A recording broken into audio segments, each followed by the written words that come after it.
read a second time, and I offer the call to the member for Ryan. Thank you, Mr Deputy Speaker. I actually enjoy these kinds of bills. The Omnibus Repeal Day, Autumn 2015 Bill 2015, is a very good bill because it is that very rare beast, a government bill that reduces legislation, reduces regulation and reduces the impact of government.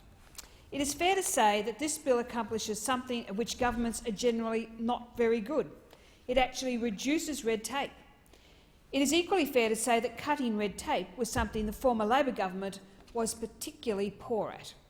Labor these days likes to scoff at red tape reduction. A common refrain from those opposite is that we should not celebrate red tape reduction bills such as these. They believe that repeal of unnecessary legislation occurs in the ordinary course of government, that we can all just close our eyes and wish the red tape away. In fact, for a party that still believes in the democratic socialisation of industry, production, distribution and exchange, Labor has a laissez-faire attitude to cutting red tape that would make Milton Friedman blush. It is as if they believe in some sort of invisible hand of lawmaking that, left to its own devices, obsolete and superseded and just plain unnecessary legislation, will just up and wander off the statute books. Maybe that is why they were so poor at red tape reduction themselves. It would certainly explain why Australians were burdened with 21,000 additional regulations and 975 new or amended pieces of legislation by the former Labor government. Indeed, the Labor Leader of the House at the time used to celebrate all the extra legislation and regulation that Labor introduced to this parliament. But, Mr Deputy Speaker, was Labor embarrassed by letting red tape spiral out of control? Quite the contrary. I seem to remember a certain member for Grayndler like to actually brag about the amount of legislation his dysfunctional government managed to pass in the former parliament. The fact that Labor saw the passing of legislation as a proxy for effective government speaks volumes about what Labor stands for. More taxes, more regulation, more interference in our daily lives. It also speaks volumes that the self-proclaimed legislative dynamo that was the Rudd-Gillard-Rudd government was so comprehensively rejected by Australians at the ballot box in 2013. Labor learnt the hard way that good government is not about how many bills we pass in this chamber, it is about what we can do to improve the lives of everyday Australians. The coalition government understands that for many Australians, making life easier means reducing the burden of unnecessary government. We understand that cutting red tape requires a concerted effort by government.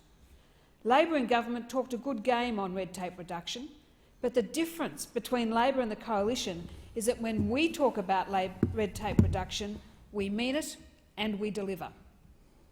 We have set up processes within the machinery of government for the first time to measure and report on the cost of regulation at a departmental and program level.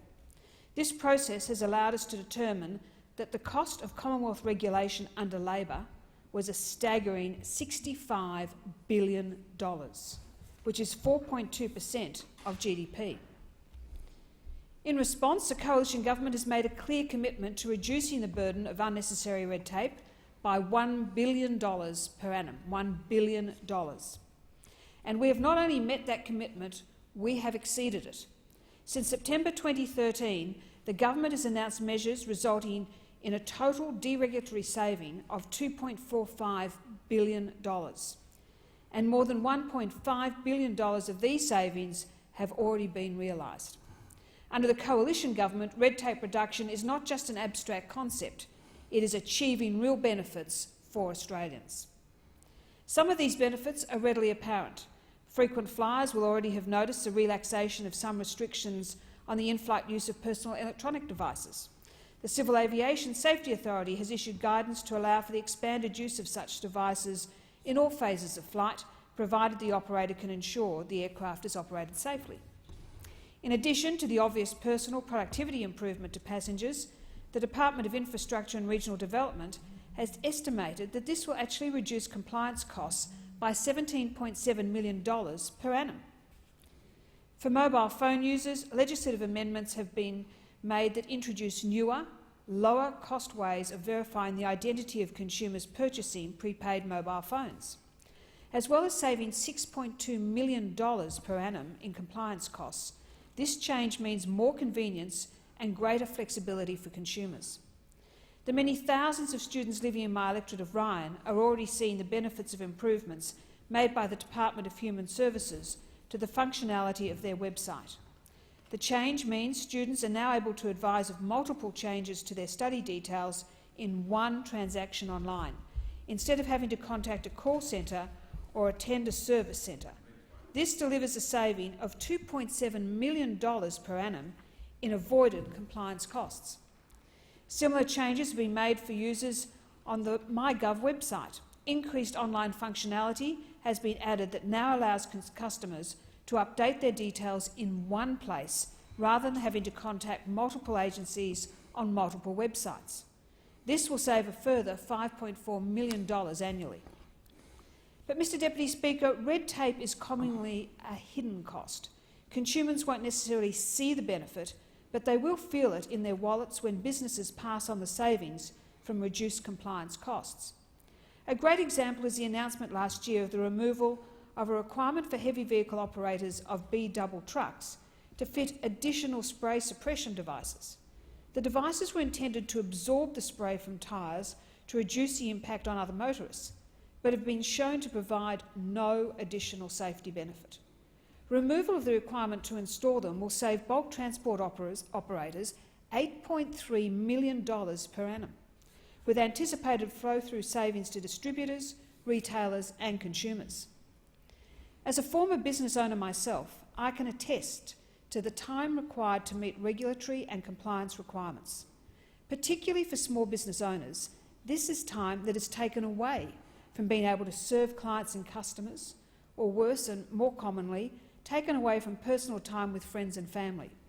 It is doubly frustrating when compliance requirements are onerous and of little purpose.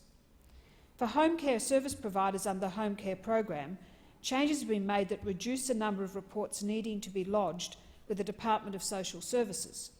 Instead of requiring separate annual reports for each individual program and for each individual service, providers delivering multiple programs and services will be able to submit a single consolidated report at a saving of $3.9 million per annum.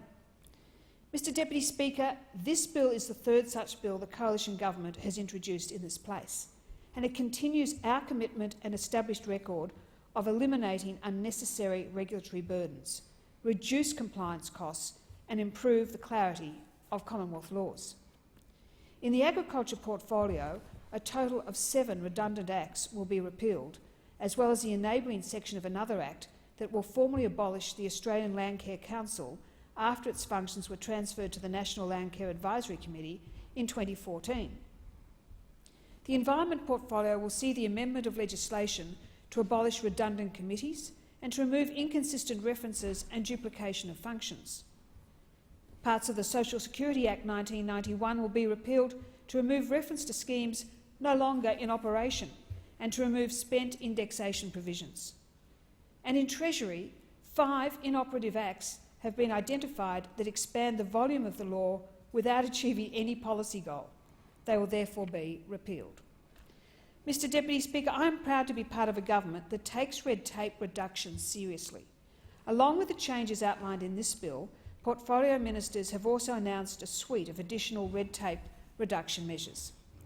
In conjunction with Autumn Repeal Day on 18th of March earlier this year, the Attorney-General tabled a regulation that repealed 160 spent and redundant legislative instruments from across government, as well as repealing provisions from other legislative instruments.